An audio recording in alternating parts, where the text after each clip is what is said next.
Today, the drought is officially over. That's right, we're going to be talking about Daredevil Born Again Season 2, Episode 1, giving our first impressions and why I felt like this was a pretty good return to Matthew Murdock in all his glory.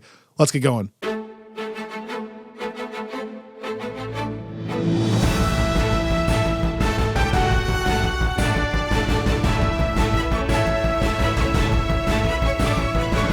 Welcome back to another episode of Friends from Work, a podcast about all things in the Marvel Cinematic Universe, hosted by me, Robbie Earl, and by my longtime friend from work, Kyle Sconewill. Kyle, you know that the moment this episode opened with some in-costume Daredevil fighting, Which is what you were wanting. It's all I wanted. We bookended it. We opened it. We ended it. It was just, and then everything in between was this great kind of like Sopranos drama. It was everything for everyone. I was all about it. I'm very happy right now. Isn't it funny how much we talked about that in the saga so far and our mailbag episode about how it would just be nice to be back in Daredevil world where he's Daredevil, he's not ashamed of it, and he's just fighting crime. And you got it in the first 30 seconds. And full like the suit looks so cool. And I keep saying that right now because we are coming off of the brand new Day trailer where the suit also looks so cool. But man, it's like they're giving us some stuff right now. No doubt. I think for me, from a high level, there were 2 or 3 times in the episode I texted you this where I went, woo! It just like from a high level, it really felt like we're kind of back on track. Now, you and I both really liked Daredevil Born Again Season 1. Yeah. But when I was going back and making the clips for our videos and stuff, I was reminded that there are some things about it that I was left feeling unsettled. And this felt like cohesion. This felt like this was the target they were going for and they nailed it. So it just felt like, to me, I texted you, prestige television. Now, I'm not saying it's Severance or any of that, but just my overall takeaway was there's nothing that you could complain about that you're not getting from a Daredevil show. Like acting, visuals, cinematography, pacing, the story, it's all there. So you either like Daredevil or you don't. And I like it. Yeah. And so like it just felt like a great return to form. Yeah, I do think that that's one of the tough things with this show in particular. You are still doing a superhero show. Even more, by the way, than something like Loki that we've talked about recently, which is also like season 2 was Benson and Moorhead and we loved it. But that's not really a superhero show. Like it's kind of more just general sci-fi. And so they can make it a tad more Severance-y. And you don't necessarily need to have these, like you don't have hardly any like battles or fights or anything. And that's right. There's a world where in something like Daredevil, and this is probably things like this happened a lot, like 15 years ago, in the kind of 2000s era of making superhero projects, where it's like we're going to try to drain all of that out of it and just make it like all of the drama and barely any of the superhero stuff because we're a little embarrassed by it and we don't want to like look like we're making a cartoon for kids. This is adult television. That's right. So it's a tricky balance. And that's why I was so impressed with the balance here, because I do think that you're right. Like if you like Daredevil, if you want like a kind of equal parts in jurisprudence and like him out at night as Daredevil, kind of as the secret vigilante, actually doing the like acrobatics and the like fight style stuff. Yep. Yeah. I mean, I don't know what else you would look for than what we got here. It's a great point because Netflix Daredevil season 1 really shies away from the superhero stuff almost the entire time. I mean, most of the time he's just wearing a mask essentially that's homemade and he's wearing black and just beating people up. But there's no batons, there's no flying or swinging or any kind of acrobatics. And then, you know, in Daredevil Born Again season 1, if we felt like they tried it and it was really cool, but it still hadn't fully settled into how do you take this character that is so grounded and gritty, but still make him a superhero? Feels like through one episode, they nailed it here. Just starting with the intro fight and whatnot. And So I think tonally, that's the right call for sure. And I can't wait to get into it. Here's the fun thing about today, Robbie. This is all kind of from your brain, which I love. Kyle and Robbie at Friends from Work are a little bit returning to form, OG form, in how we used to structure these podcast episodes. So we're not going to talk about how we structured every week, but because it's the first week we're trying it, we're going to go back to some segments as we're breaking down these episodes of television. So what you're going to see is what we just gave was what we're calling our first impressions. We're going to try to start every episode with just like our gut overall reaction. How do you feel about what you watched? Then we're going to slide into a segment called Friendly Feedback, which longtime listeners will know and recognize as what worked and what didn't work. A return to form, OG. And so I'll explain each segment as we get there. So let's, without further ado, let's get into our Friendly Feedback, what worked and what didn't work. Be sure to check out our friends at Panelbound Comics, panelboundcomics.com, formerly Organic Price Books. So if you're a longtime listener, you'll recognize both of those names. Panelbound Comics has been the exclusive comic book provider to Friends from Work for years now, and we love it. They got a ton of fun stuff going. If you go over there right now and use our promo code Friends from Work, you get a discount on already discounted comics, which is pretty incredible. That's where Robbie and I have been going through all of the Marvel Comics 101 and the Comics Corner stuff on Friends from Work Plus, and we're getting all of our comic books from there, including my Daredevil comic that I mailed to a friendly listener a couple weeks ago. Yeah, and we've said it before, I'll say it again, it is pretty hard to beat Daredevil when it comes to comic source material. I think that a lot of people have said rightly that they are the most consistently good Marvel comics in the history of Marvel Comics, and the shows have done such a great job of adapting those.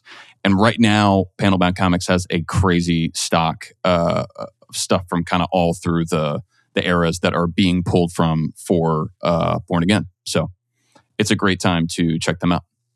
Promo code Friends from Work. Okay, Robbie, Friendly Feedback. What worked and what didn't work? I'm going to kick us off. One of my critiques from, honestly, the Netflix Daredevil, if you go back and watch it, this critique applies. And then it applied again in Born Again, season 1. It applied when Daredevil showed up in Echo, is that I just don't always feel like the punches land. Meaning, if you really slowed it down, you can almost kind of tell that they are swinging at someone's face and then the person's reacting to it, but it's not actually hitting them. And I'm not a filmmaker. I don't know the tricks behind that, like how you get away with beating someone up literally. Right. But especially like in the bar fight scene in episode 1 of Born Again 1, it's complex to talk about. There's so many different ones in season Born 1. Again, again. Born Again, again. But in the beginning of the first bar scene, like they are not hitting each other clearly. And I understand why, but the choreography of it looks like it's pulling punches, even though it's not supposed to be. Mm-hmm. I feel like they mostly figured that out here. So in general, I want to start with huge props to the choreography of the fight scenes. And I don't know all the behind the scenes. Listeners can chime in here. My understanding is that they actually did bring in somebody else to choreograph the fights that I think did some of the original Netflix stuff. Now, but again, just hear me out. I got to say this at the very top of this season. I am not a person that thinks all of the Netflix stuff is untouchable and everything they did was perfect and then everything that Disney tries to do is bad. I am not that person. I think there are some improvements in Born Again over the Netflix stuff, and I think a lot of that is nostalgia for people. If you go back and watch some of it, there are some slow sections of the Netflix stuff. There are some punches that are being pulled. There are some things that look funny. There are some chemistry things that are off. And that's from someone who loves all of it. But just know that's not, so that's the foundation, okay? That being said, I think they brought in that guy, and someone fact check me if that's who it was. But man, it really has a tangible difference to me. Even from the get-go, when he walks in, throws his, what do you want to call them, batons? Is that what you're calling them? Yeah. Throws them at their face. Like it feels like it's actually hitting them. When he swipes the leg of someone, it feels like it has enough momentum to actually trip the person, not that they're then flipping after they're getting touched, if that makes sense. Right. And in general, I'll talk about the cinematography in a second, but how that's all framed from an action standpoint, including the end of the episode, when the attack on Cherry's apartment happens. Yo, yeah, man. It's all just choreographed well. So again, we're gonna get into the cinematography of it in a second, but just thankful for that, I guess. Yeah, no, I felt the same way. Like I remember, in general, there were parts of the opening of season 1 that I was just a little like unsure about. Like I liked what it was doing plot wise. I liked how quickly we got into it, but there were things that just felt a little jarring. And I do remember a lot of conversations about the quality of that action or choreography. And yeah, I didn't feel that at all here. I also loved how like Batman Begins it was. Yeah. It was it felt almost like like an intentional nod in that you kind of had this level of like, there was a mystery and a fear around Daredevil kind of striking out from the shadows that I think really leaned into him having the new black suit too. Like it kind of showed you that there's a new persona. Like it's the total opposite end of the spectrum of like the yellow She-Hulk, Daredevil.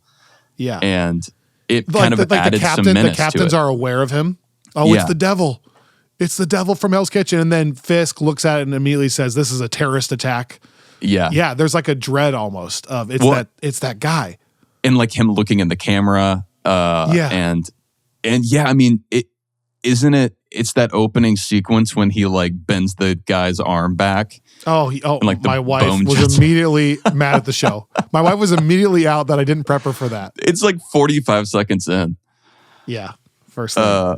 Which, you know, I mean, at this point, if you watch season 1 and got through the head smashing, then I guess that hopefully there's something they can do to top that. That's one thing we used to always joke about. In the first 3 seasons of the Netflix Daredevil, it is gratuitously violent. Mm-hmm. Head smashing, guys getting shot everywhere, but they don't ever use bad language. Yeah. Ever. There's not a single curse word essentially in the whole thing.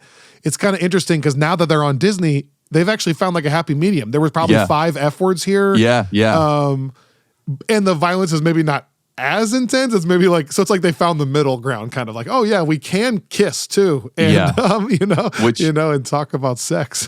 I mean, it is interesting to note that though, because I mean, other than Deadpool and Wolverine, is this the first time we've ever had? There's that one F word in Guardians 3, remember? That was like a big deal. Yeah. But yeah.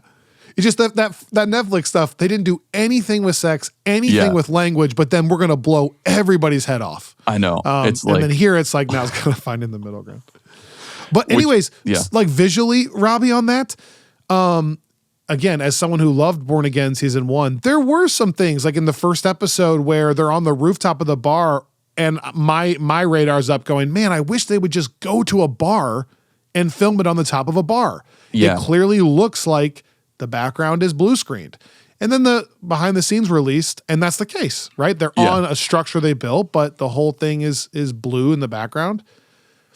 I could be getting tricked here. You know, technology is getting better and better. Right. But I just thought it looked so good. I even love the shot of Ariel over the bridge with the ship coming underneath the bridge. Yeah, I thought that. So I don't know if they got a real ship. If that's all CGI, it looks awesome. It looks like they actually got Fisk and his team to go to a bridge in New York and overlook the river.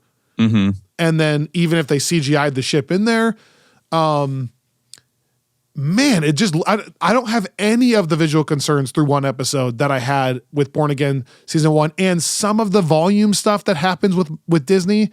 Yeah. I don't have any of that here.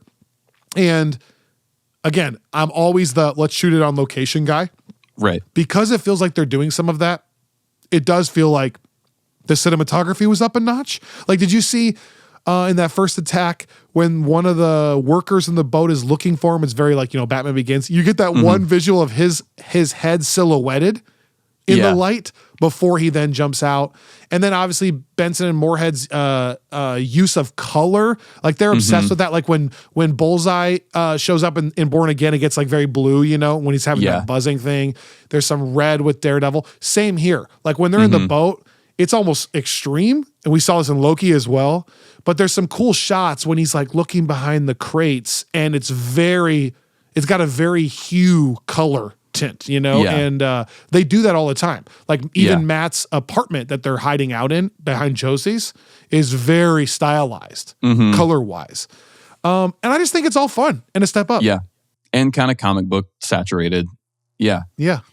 No, I thought that like all of the action stuff, I think is definitely what worked for me. I think something else that worked that I'm excited to kind of see play out is the way that they're sort of laying the foundation for these vigilante trials. As one of the things that I thought was so great about season 2 of Daredevil was like the period where you have them defending Frank, Matt and Foggy defending Frank in court after Daredevil has been fighting Frank as the Punisher. And it's just such I thought for that moment, and then season 2 kind of goes off the rails, but for that moment, it was a really great way of balancing the Matt Murdock and Daredevil sides of his world. And so kind of seeing that here again, I was a little worried at points with Born Again that they didn't quite know. Like, you know, you have like the swordsman reference, but you also have like Kamala Khan's dad, and you're not totally sure how much of that is like an artifact of a version of the show that was just leaning more into the MCU. And then they came in and wanted to pull it a little bit back more towards like the Netflix roots. And when that happens, I get instinctively nervous that they're just going to be dangling threads that are kind of left. But what a great way to use Tony Dalton's character here. Jack Duquesne. It's like, it's still in line, I think, with a lot of what we got in Hawkeye. It's obviously a lot more serious, but it doesn't feel like that much of a left turn. He feels like he's playing it similarly, which is great. Even more so, I would say, than season 1, where he's kind of got this sort of like he's untouchable. He's a little bit like not quite oblivious, but sort of. Yeah, sure. And I think that like even though the moment when he realizes that like he doesn't have control in the situation the way that he normally does, and the conversation with Heather. Like I think that all played well, but it just gives like a really nice framework for the season. And I don't know how long they're going to have that going. And obviously Matt is not doing the courtroom side of it, at least currently, because he's in hiding. Right. But they're talking about missing it. Yeah. And I just think it also sets up some interesting stuff that has happened in the comics. Like we talked about last season with the Charles Soule run. Charles is an attorney and a criminal attorney, and did a lot of really interesting stuff with kind of this fictional case law around how you would deal with masked vigilantes. And it seems like they're setting that up. And I think that all of that kind of like, there are points where it basically, it became in his world, he sort of built a foundation for it to be legal to kind of accept, this like costumed identity as a person in itself, or in his or herself. And so you have a situation where Matt is actually testifying in court as Daredevil, not as Matt Murdock. And I wonder if they're going to start playing with some of the things there. But either way, I just think I think it's really important to a Daredevil story to never totally stray from the kind of courtroom side of it, just because that is one of the things that makes him unique. And that's something that we didn't get hardly any of, for instance, in season 3, which I love season 3, but like because of what is going on with Matt there. And you really liked that from Born Again season 1, that we got more of that. Yeah. One last thing on the Jack Duquesne case. I'm with you. I have no idea if that's going to drive the whole show, or is that like Born Again season 1 where Hector Ayala was just a part of it, you know, and there's kind of like 3 chapters of it. I'm thinking it's going to drive most of the show. And I love that because I spent so much time last week talking about how this is going to be the ode to Netflix. And I do think that's the case, but I really appreciate that right off the get-go, they give us the MCU-ness of it with like Jack Duquesne being a tying figure. So again, they may not do anything more than that and whatever, but it feels like, well, this is a perfect transition because you also got a Val reference. Yeah. So I was thankful that right away, I'm centered as an MCU fan on what's going on in New York. Yeah. Which that's my other big takeaway of what worked. I loved the introduction of Mr. Charles here. And I love the practical. My brain's always going to the practical. Like if this is real, how would this happen? Like it's a tiny tangent. You were just talking about the courtroom thing. Part of me is like, I understand how in the comics that all works so perfectly. My brain goes, in real life, if this could happen, I think it'd be really hard for Matt to have all three things for a long time. Be a lawyer that's actually functional and successful while also going out and stopping crime at night and then also having no one know who he is. Like at some point, my practical brain's like, people would figure this out or, there would be problems. He's not getting enough sleep. He's beating up someone he shouldn't have beat up, whatever. So I like that they're kind of messing with that. And like the Charles Soule thing seems like that's kind of like an extreme endpoint of what I'm talking about. Like at some point, there's a breaking point here. It can't all just exist. Right. Which is also why I'm okay with him not being a lawyer just at this given second. Yeah. What was I saying? Tangent. Oh, Val being brought in. I thought that, was it Matthew Lillard? Yeah. Did a great job with Mr. Charles. Yeah. And I like the practical point of, Fisk is pulling this all off as mayor in New York. Now, keep in mind, he's not governor. He's not president of America. He's a mayor. And he's pulling all this stuff off. There would eventually be repercussions, I would think, or at least check-ins from higher-ups. Governors, Secretary of State, whatever. At some point, they'd be like, but I like that they're setting up that to the public, it's kind of going well-ish to some people. And then two, that, there's another guy from Langley who does get brought in, and he has Val's contact on hold. So like he's up at that level, and they are then corrupt enough to clear it to where I like that scene of the governor being like, you have our full support and leaving. I just think, thank you for addressing the practical ramifications, not to mention Lillard being a foil to Fisk's rigidity, him just being like leaning back, being like, so you're going to kill him or do I talk to the missus now or what? And then being offended by that, but also realizing they need that partnership. I just think it's a great character addition. And I think it's a great practical plot addition. I know. And we'll talk a little bit more about the kind of wider MCU of all this in a bit, because I'm kind of curious to talk through some of that with you. But I agree. I loved that moment. And I thought I wasn't really sure who Matthew Lillard was going to be playing or what that character would bring. But he's kind of bringing a little bit of what I think he has done well consistently, for 2 decades of kind of genre projects where he's the slightly unhinged guy. Mm-hmm. But here there's also this kind of quiet control there where, one of the things that the Chip Zdarsky run did so well that they started to pull in the end of season 1 is this idea that Fisk has always been the scariest guy in the room. He's always been the most powerful guy in the room and normally the richest guy in the room. But once he becomes mayor of New York, he's now kind of, he's operating in a different world. He's going from big fish in a little pond to still big fish, but in a much bigger pond. And you see this, there are people that are so much wealthier than him. You kind of have these Koch brother type folks that are involved once you get into national you look at even how big of a deal the mayoral race in New York was in real life over the last year.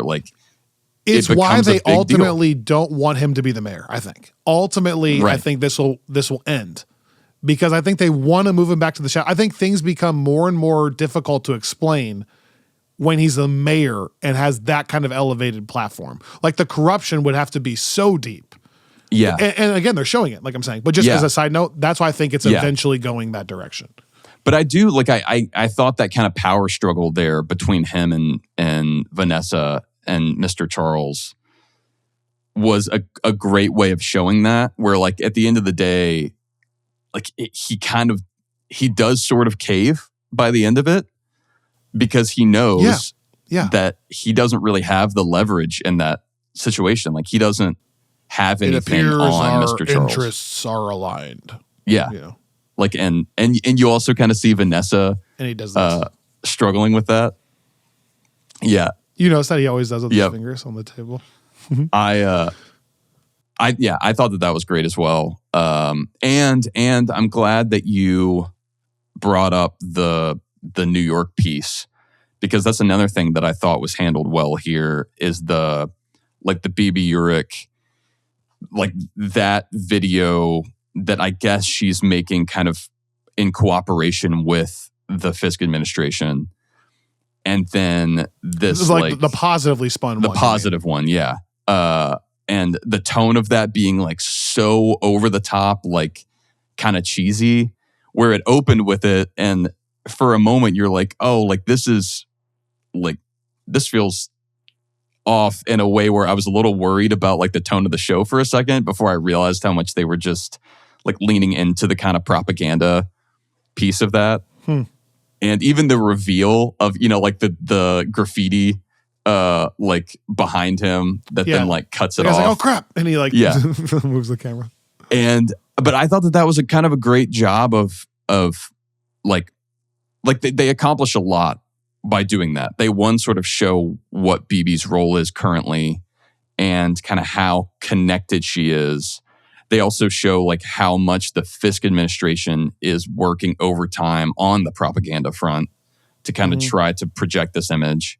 But then you also see once it cuts to this other, like, you know, the Fisk mask person, like you see that there's something else going on, that there's this understanding of like what's happening with the Fisk administration from like the ground level, like grassroots. And that there's this like conversation about like whether BB is a shill for the administration. Like I think that there's a lot that they get across there that makes like I liked that segment in first season, but I don't know that we got a ton from it.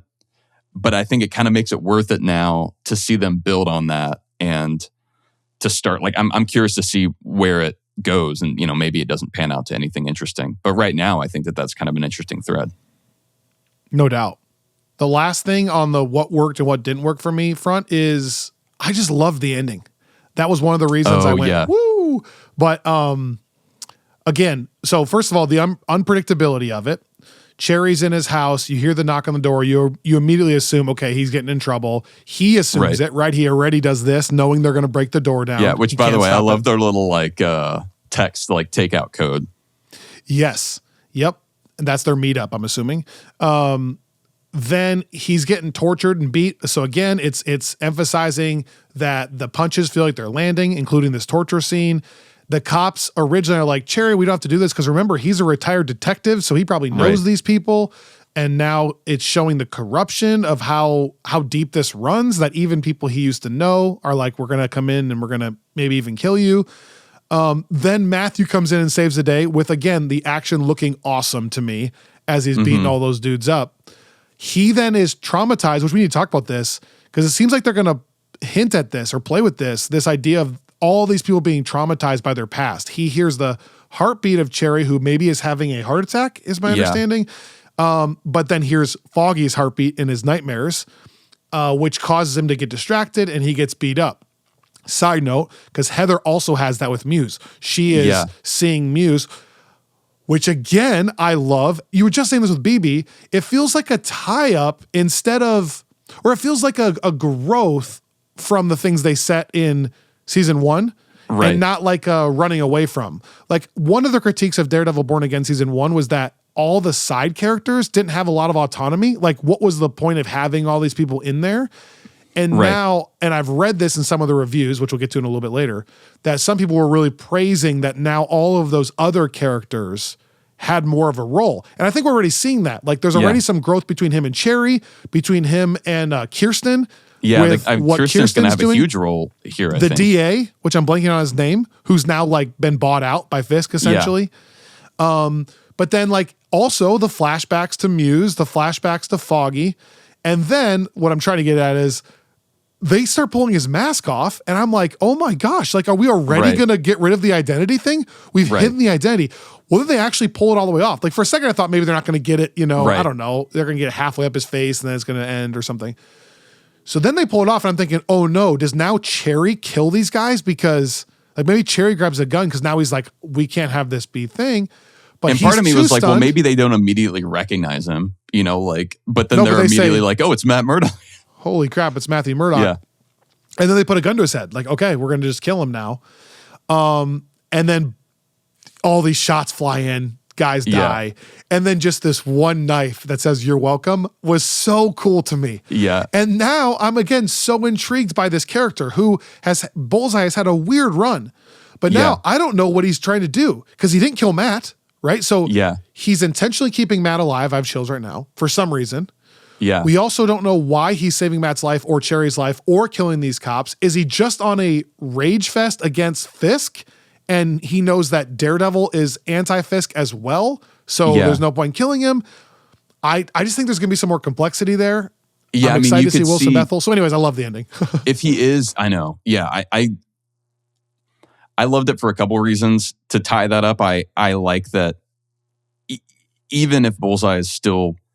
he's still like, sociopathic or whatever. He doesn't have any good intentions, but he is just anti-Fisk because of the Fisks screwing him over. Then he would want to keep Daredevil. He would want to help Daredevil as much as he can just because it's going to make Fisk's life harder. So you could that makes sense to me. I don't know if that's his motivation, but that would make sense. I also loved it because, again, it's like one of the things that Daredevil has done well, even through the Netflix stuff, is kind of grounded in him still being a normal person, essentially, when it comes to his physical endurance. He's not a normal person when it comes to his senses. Right. There was a lot of that in the Netflix show, and not a ton of that in Born Again. Right. Well, and in part we just didn't get a ton of him. I mean, it took halfway through the season before he suited up, but to watch him take some punches, fall to the ground. Yeah, I mean, well, it's like all it takes is him to lose focus, because that's the difference between Spider-Man or Captain America or these other people that or the are Hulk.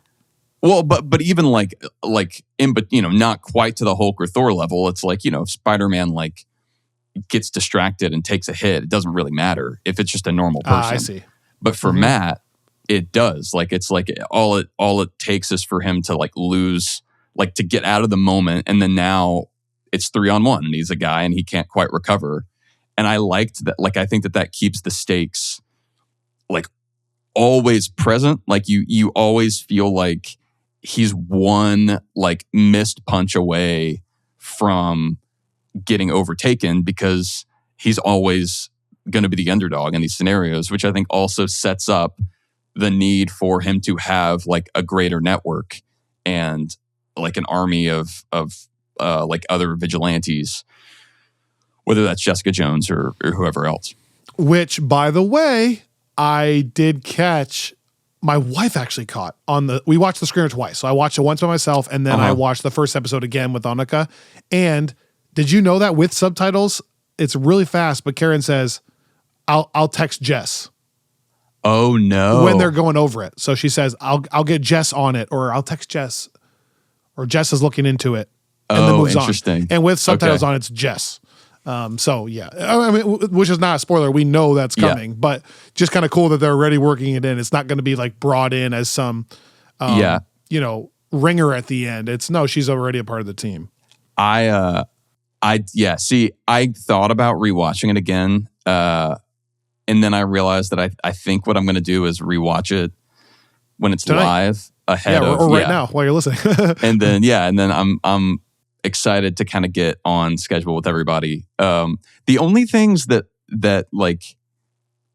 I would say, again, I was really happy with this as the start, and it's really hard to make any real judgment calls until you move forward.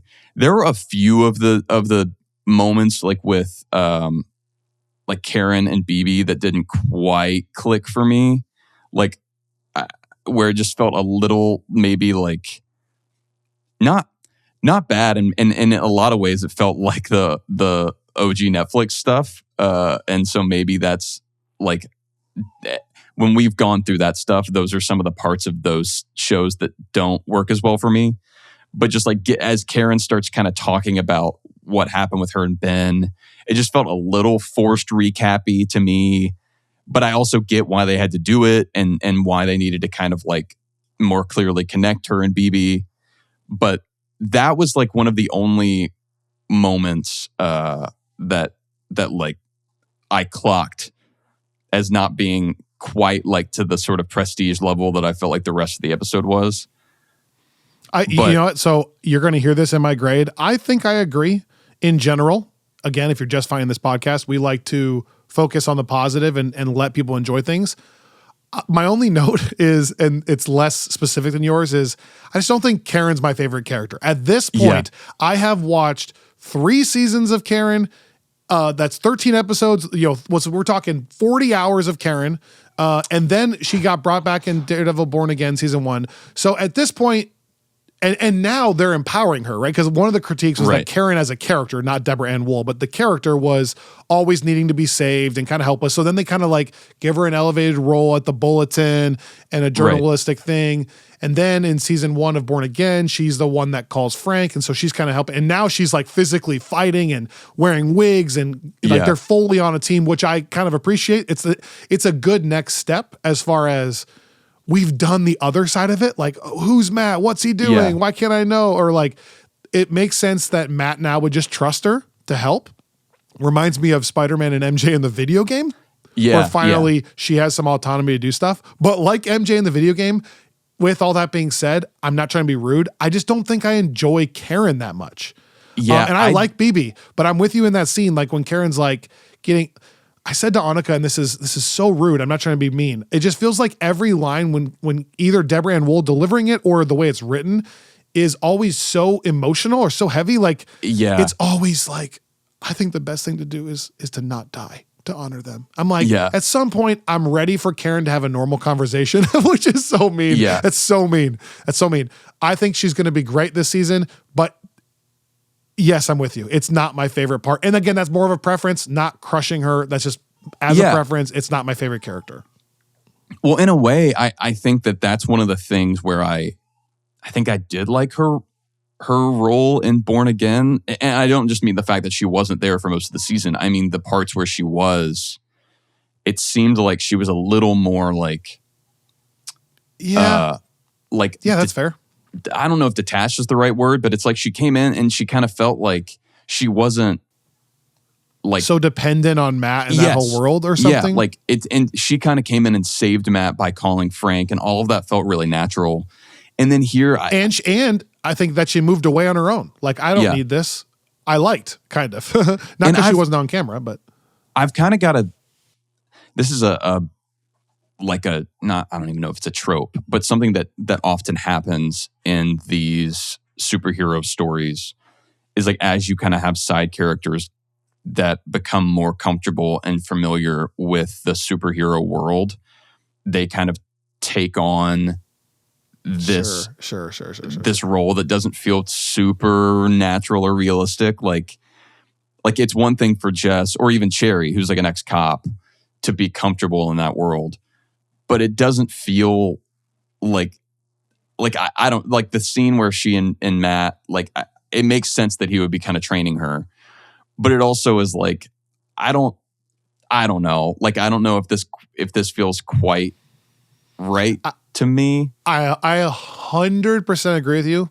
I will ease both of our consciences by saying I don't think they're going to do that. Like, I think that's just like a self-defense, like she's staying in shape. Great.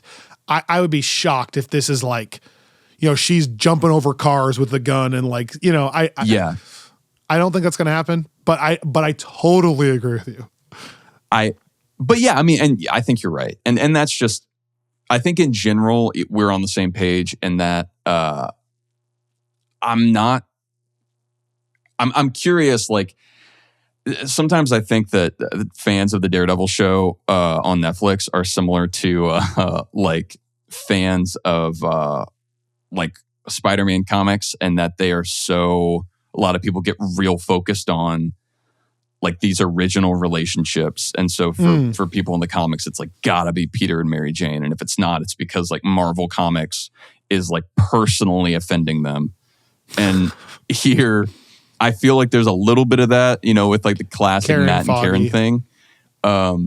And I just think it's interesting. And you've kind of made this point in Born Again, and I wasn't as on board with it at the time, that maybe Karen and Frank is actually a better dynamic if we're doing that. And I'm right? I think you're right. I think you're right, because I'm watching this episode. It doesn't feel natural when they kiss. It's like, no, you're friends. It doesn't feel like, it didn't feel. It didn't work in Netflix either when they had that little face. And that was part of the fun of the drama, is when it's not working and Right. he's seeing other people. And here's the other thing too, is like, it's kind of funny because Daredevil at his core is kind of a womanizer and has a Right. bunch of girlfriends. And so it feels a little bit weird for him to be like locked down in a very, I don't know. I wonder if it needs to be a little more like Pepper to Tony in the early like Iron Man 1 stuff. Kind of thing. Yeah, But- I think, I just I don't feel the, like, that's such a great call out in terms of the immediate chemistry. Even when they weren't romantic, you kind of just like, you loved watching scenes with Robert Downey Jr. and Gwyneth Paltrow. And I just don't get that feeling with Charlie Cox and Deborah Ann Woll. No. And she's better with Frank. So as a positive, I saw Deborah Ann Woll, the premiere was last night in New York. And she talks about stuff almost kind of hinting that she's aware that there are people that ship Frank and Karen, which, by the way, I guess is called Castle with a K. Karen Castle. Okay, that's Castle. Yeah, sure. okay, it's okay. Anyways, I just get the sense that it's not maybe 100% over. But in the meantime, I'm with you. I don't think it's very natural when the two of them are together.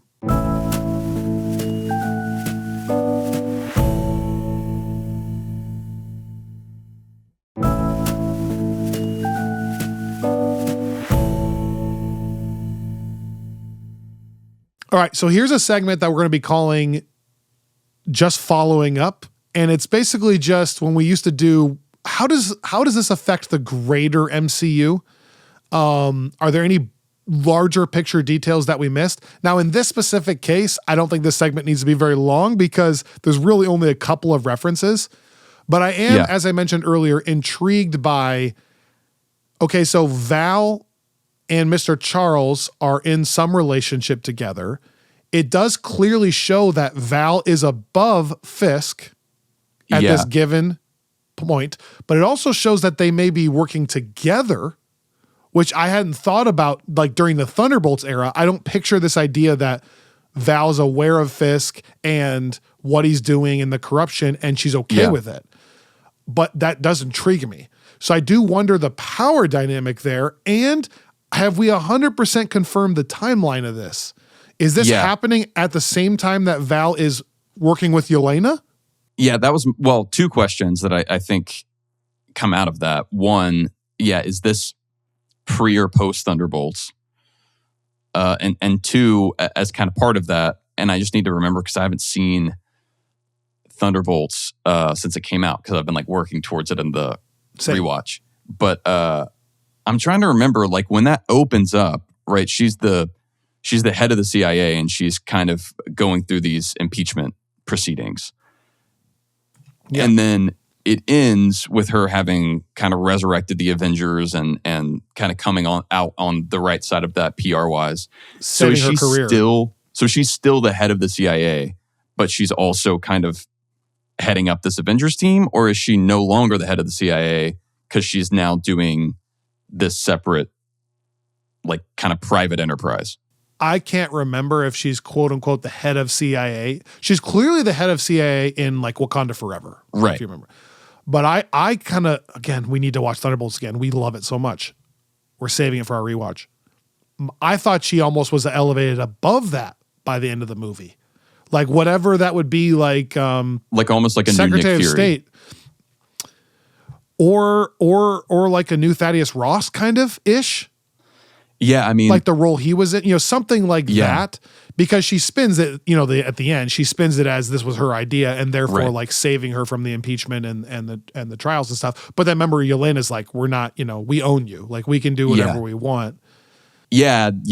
It wouldn't make sense to me that you would be the head of the CIA and also be tied to the Avengers in that way. Like those seem like doing like roles. PR moves for the Avengers. Yeah. That's my understanding, is that she had kind of advanced up. I don't know what up means. Well, and she also talks about how like she wants to be unimpeachable. And so I think the idea being that she doesn't really want to be part of the US government in that same way because she doesn't want to be subject to accountability. So I think maybe it does make sense that she's like out of that, or at least like still associated with it, still in control over pieces of it, but maybe kind of more unofficially. But I guess I need to watch back and see. We probably have listeners that can confirm that. But either way, the timeline matters a lot to me here. Yeah. And I guess it's not a deal breaker, I guess, if I find out it's one way or the other. But if our listeners chime in and tell me that this season takes place prior to Thunderbolts, I think I would like that even more. That this is all actually happening before Thunderbolts chronologically. Yeah. Just because then I think it's easier for me to wrestle with, there's not an Avengers team still. So Fisk is able to pull this stuff off. There's no one there to help. Bucky running for senator, he's maybe still just kind of wrestling with that idea, or he's just like running with it and he's not, tuned into what's happening here. And then at the end of this season, if it ends with Fisk no longer being mayor, then cue up Thunderbolts. Makes a ton of sense why in Thunderbolts you're not talking about Mayor Fisk and the anti-vigilante thing, because this all happened before. That seems to make more sense to me. If you put it after, I think it can still work, but you are then left with more headcanon in my mind of like, why would the Thunderbolts be stationed in New York and not mention anything about this campaign against them or people like them? Or why would Val be publicly supporting vigilantes of sorts, or trying to create her own while also working with Fisk? You can explain it. I'm not saying you can't. I just think it'd be easier if Born Again season 2 is prior to Thunderbolts. And because I when we were talking about this before and talking about different people that could kind of come alongside Matt, we talked about Kate Bishop because of the Fisk history that she has. That's right. But I was totally blanking on like the fact that Yelena knows who Fisk is, like, because she was when she was hired. She was there. She's the one that shows the photo of Fisk and Kate's mom. So from her perspective, if she is now kind of in a position of power and she's trying to sort of turn a corner and she sees this, I feel like she's the kind of person that would want to do something about it, or at least like raise some red flags. Again, I agree. If we find out these are happening at the same time, I think that there are plenty of ways around it. The Avengers are the Avengers. They've got other stuff going on. Mm-hmm. But yeah, I do think, I think I'm with you. I think it would make sense coming before. And it sounds like that's kind of part of what's been signaled ahead of this, whether that's ever confirmed. And my only other large MCU takeaway is just what I said earlier with Jack Duquesne and with the Val reference. It doesn't seem like they're shying away from it.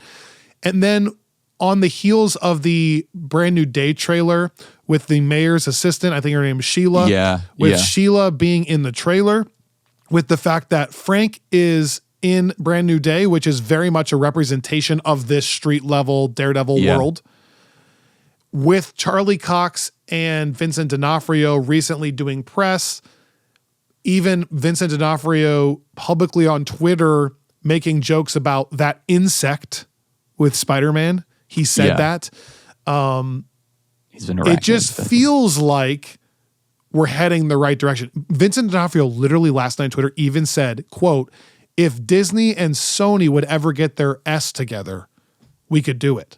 Like, that feels to me like pretty bold to say, like, basically being like, everybody's ready for me to be in the next it's just Spider-Man movie.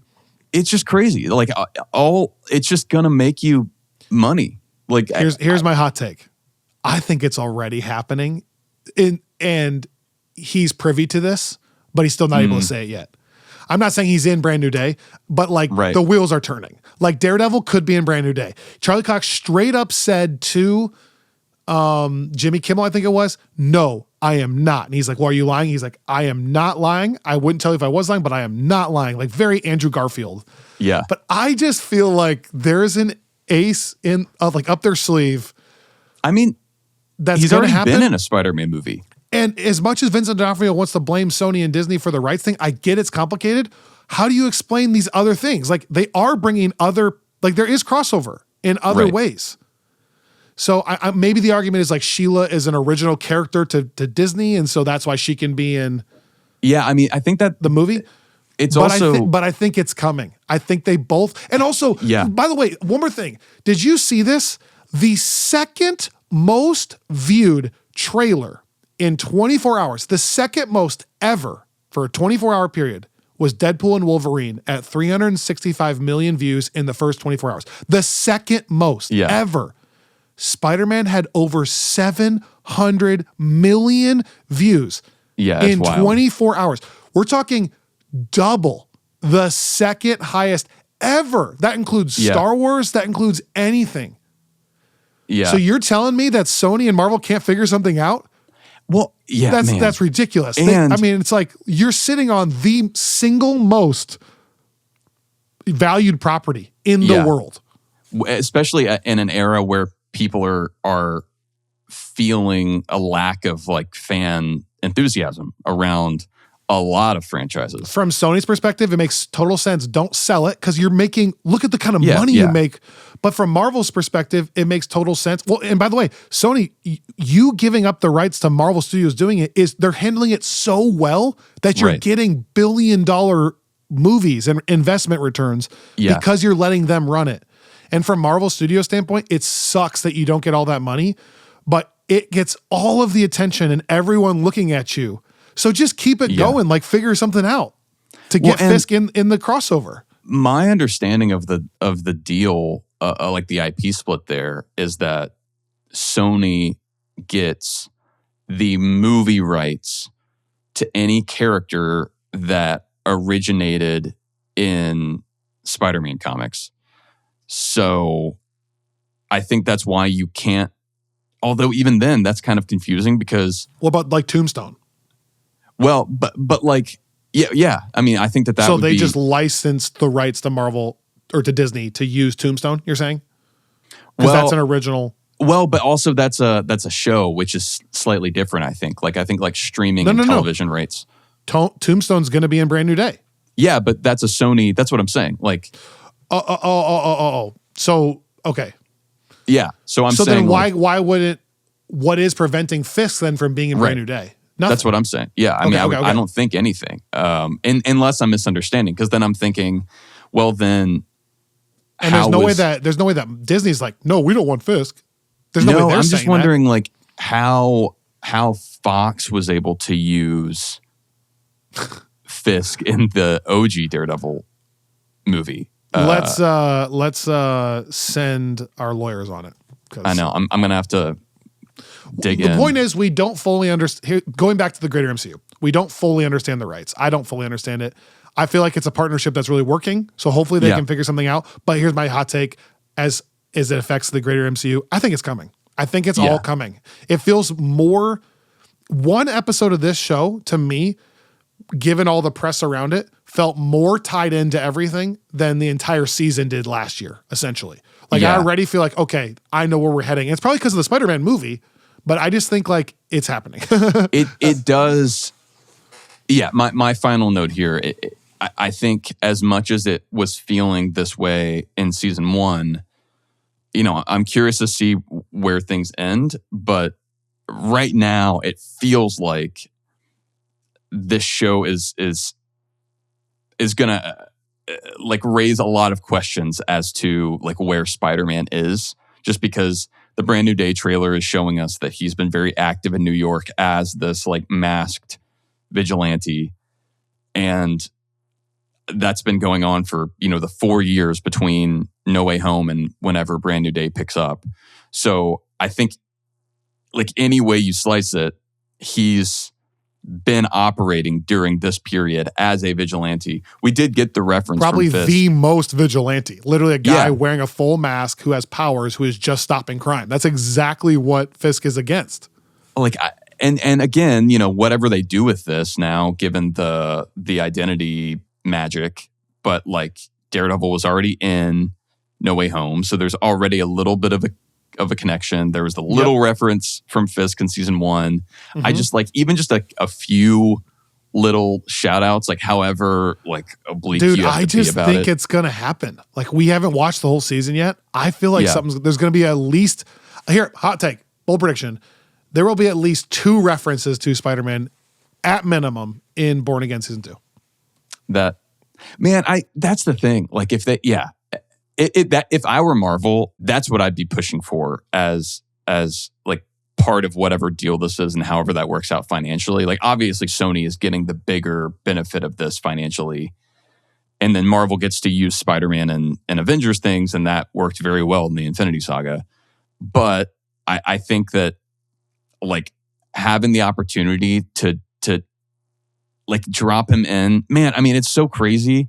I know people that watched nothing else in She-Hulk but the one episode with Daredevil in it because they were huge Daredevil fans. Like, if in some way they legitimately like had a brief cameo or a shot, it would be like, it would put so many eyes on this Daredevil show. That would be a massive win for Marvel Television. Yeah. I don't think it would happen. Think about, they don't even have to say anything. I've said this before. If they just cleared the rights that Matthew goes to a crime scene and he stops a couple guys and then he sees 3 people webbed up to a telephone pole, and you see Spider-Man, the back of him, doesn't have to be Tom Holland. Yeah. Some stunt actor swinging away. And he's like, oh, there goes that Spider guy again. That would be enough for people to be like, oh my gosh, it's incredibly legitimizing this show for them. No, and to your point, I don't even know, like, would Marvel, again, I'm not going to get into the legal weeds here, but I think that they have the TV rights because we've got Your Friendly Neighborhood Spider-Man happening. We have like Spider-Man show up in like the Marvel Zombies What If stuff. So I think that they can use Spider-Man, and in like Marvel Zombies, it's essentially supposed to be the Tom Holland version of Spider-Man. It's just not Tom Holland voicing him, but they're clearly leaning into that continuity. So I do think, like, if they wanted to be cheeky about it, I think that they could show it. I mean, I don't know. I'm curious. Like, I need to figure out exactly what the dynamics of that deal are. But yeah, my larger point is, I think that this season is going to have a lot of people asking, where is Spider-Man? So I hope that that's a question that they're prepared to answer in some way. Totally agree. We'll be right back.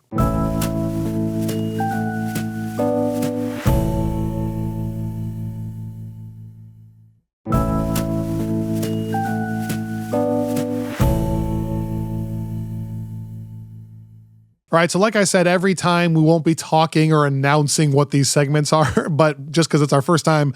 So we had first impressions, friendly feedback, just following up, and now a segment we like to call From a Friend, where if you are a Friends from Work Plus supporter on Patreon or on Discord, drop us a message and we will respond to that message.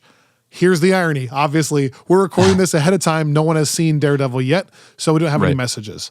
But this is where From a Friend will go. So if you want to get into the routine weekly of, you just watched Daredevil, let's say episode 3, oh my gosh, something crazy happened, just shoot us a message. We'll choose a question to respond to in this segment every time from one of our Plus listeners and supporters. The only thing I was going to say here, Robbie, since we don't have a question, is just a reaction to some of the people who have seen the whole show, which is a lot of the reviewers. As we mentioned, you and I had access to the whole show, but we only watched one episode.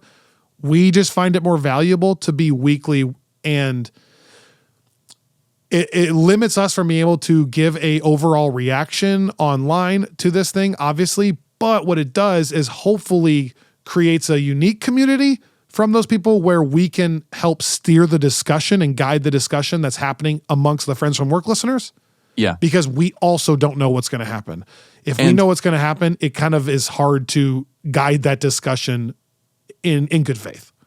Well, I'll also say, I think this is the first time that we have had a weekly release show where we've also had Greg putting out a season, a full season review, a written review. So if you are curious for something that's kind of taking the whole season into account, Greg has watched the whole season. He put out a review that was great, that is through our newsletter. So if you want to go and subscribe to that, it's free. You get a lot of great news updates every week. Greg collects kind of all the entertainment, MCU news and beyond, but also some stuff like this where it's really great because we always kind of struggle with that tension of wanting to be able to kind of look at it holistically and be part of that conversation. But also we feel that we really enjoy doing it week to week with listeners, and it kind of is hard to it's hard to show up and talk about one episode when we've actually seen every episode. So this is kind of a nice balance that we've been able to strike. So I would just encourage people to go and subscribe there if you are interested in something like that. No doubt. All I'll say is that thus far, the reviews have been extremely positive.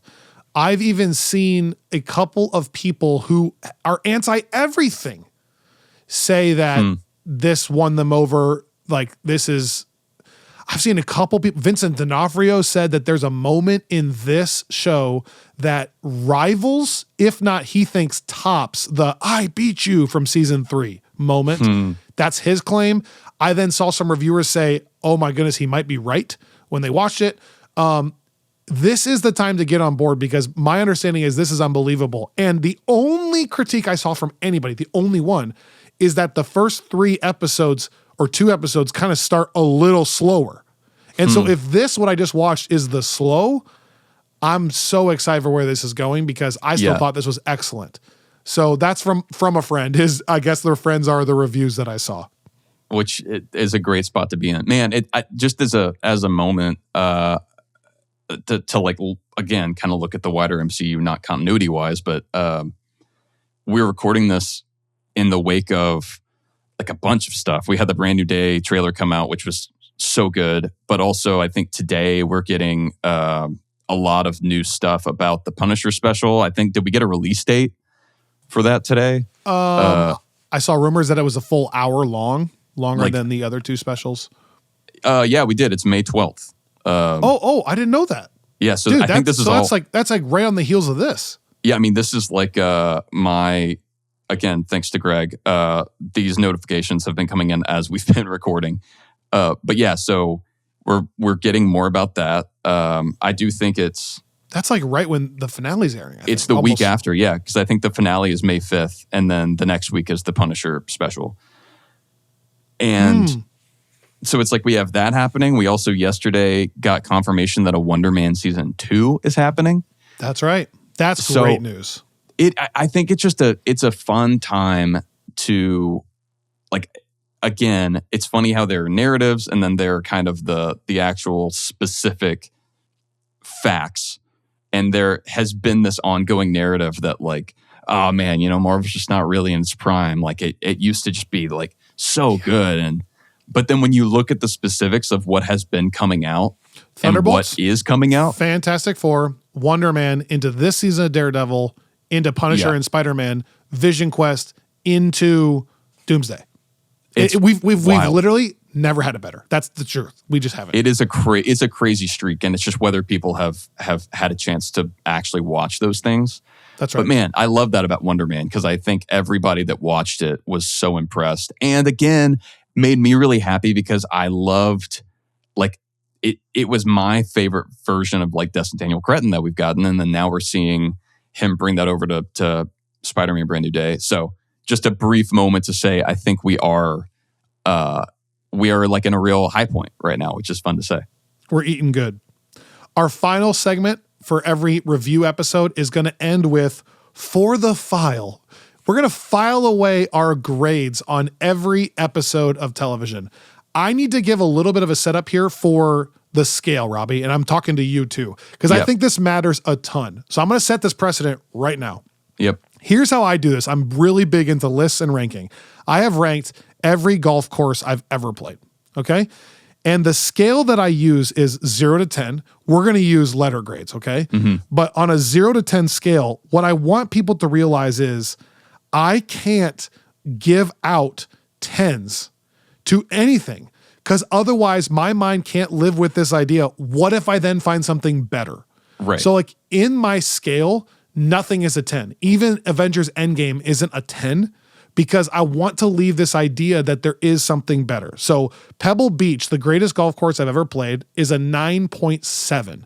But I'm not going above that, just because what if I play Cypress Point and it's even better? Yeah. I have to leave this idea that there's better. But also, I have to then conversely give low rankings. I need to make the low really low. Otherwise, everything just falls as like a 6 to a 7 whenever I'm just mediocre about it. So in our case, I can't say everything is an A-, because sometimes I need room for there to be an A+, but that has to be the most rare thing ever. And I need room that some things are like D-. Yeah. Otherwise, the scale is just a dumb, are you doing an A or a B? Or are you doing a let's go or a let's freaking go? There has to be variation. No, I agree. But like my golf thing, I like all golf. I'll play at your Muni. I like all of it. But I have to admit that it's still a 3 out of 10, even though I'm enjoying my experience. There are episodes of television that are just legit a 4 out of 10, even though I still enjoyed it because I like this world and I like the themes and stuff. Yeah. So that's the scale. I'm going to be incredibly judicious on when an A is given out in like across the board. I'm glad you said that, because I was going to say, I mean, in my mind, I think it's helpful for these letter grades to remember that like a C, I think a C is an average episode movie, right? Like I think we have like, in a lot of ways, whatever this means, maybe it's like a Protestant work ethic byproduct, but it's like, I think we think of A as the default, and then if you don't, it's a total failure. Right. Like anything under that is like, oh, you made some mistakes. But I really think it's important to think of like a C as the thing that like you're kind of starting from. And then if it's like great, you start moving up from there. But I don't think that like giving an episode like a C+ should be viewed as us giving it some like horrible grade. Right. Because like if you're using numbers with this, you'd say what? An A+ is 97 to 100. A is whatever, 94 to 97. A- would be 90 to 94, et cetera. Keep moving down. Well, on like a golf scale, if you're in a 9 or above, it's like the most special place I've ever been. One of the very few. I always kind of say like 8 and above, which would be a B- to an A-. That range is still like, I will travel for it. Meaning if you have a golf course that's an 8.2, I will fly to you to play it. To be like, I need to experience this in my life. That's how good I still view a B-, to your point. Yeah. So even like a 75, a 7.5 is like, that's a really just kind of good golf course. It's not special, but it's just a really good golf course. So that's the scale we're going to operate on from now on. Okay? Yep. So wow, that's a lot of setup to basically be like, so here's an A+. I think it was a B. I think this is a B. I think this is like an 8.4 out of 10. I'm incredibly intrigued. I would quote unquote travel for it. Like I am excited. The version of travel for it is I will tell people about it. Meaning Grant and Chris will hear, are you watching Daredevil? From me tonight. That's what an 8.4 is. I'm still going to be like, are you watching this? But was there some sauce to it that's like, oh my gosh, that's like WandaVision episode 8? Right. Is that like, was there some sauce that you say, that's like Infinity War? I can't. So again, if that's the scale, Infinity War being an A+, Infinity War is a 9.7. This is a B to me. As far as I'm excited, I think people who just like generic, like good television will like it. I think people who like the Netflix stuff will like it. I think the people who like the MCU will like it. It's kind of a perfect storm, but I think there's room for it to be even better, as mentioned with some of the Karen stuff, and maybe there's not like a ton of sauce yet. That's funny. I did not do this on purpose, but we're in total lockstep. I was going to say the same thing. And I'm also glad that you gave that preface like ahead of time, because again, it's not just that the grades have to mean something. It's also from the perspective of like, we are like MCU fans that are evaluating MCU projects. So like that's the context, which is to say like we enjoy all of it. So if we can't, the answer can't just be because we are MCU fans, every MCU thing we watch gets an A. Because like we sort of have to pull out the fact that we are a fan of it, I think, to some degree, if we're going to try to like. So and look, we just spent 70 minutes not pulling the fact that we're a fan out of it, right? Like that's the whole point. Like we just indulged our fandom for 70 minutes. But now if I'm being a critic, okay, pull myself out. I think a B is a totally fair. Like if it has 85% Rotten Tomatoes tonight, I'll be like, that's great. Yep. Yeah. But I think that's a great place to start. And I think that there have been, like even episode 8 of season 1 of Born Again was such a like huge highlight of that season. And I think of all the Daredevil television stuff that we've gotten. And I have a feeling stuff like that is coming. And so that's part of what I'm like, I view the space above this to be hitting like some of those notes. Let's freaking go. This is fun again. I want to reiterate this to our podcast listeners. Thank you so much for hanging with us in this drought. To the real ones out there who are listening to this podcast, this is the first project outside of Wonder Man that dropped all at once since essentially last summer. And so officially I can say the drought is over. We're consuming new content live with you. So thank you so much for listening.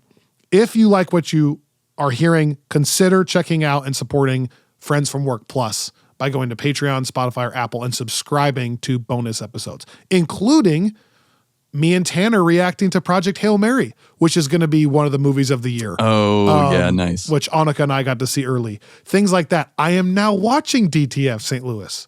So maybe I need to do a screensaver episode over there. So those are all things you can find on Friends from Work Plus. But if not, just listening, supporting, subscribing, telling your friends is the biggest help to us. Thank you for doing that. We're truly grateful. And we'll see you next time. Next week, probably Wednesday afternoon, because the rhythm now is going to be Robbie and I watch episode 2 on Tuesday night, record Wednesday morning. I got to edit it, episode out Wednesday afternoon.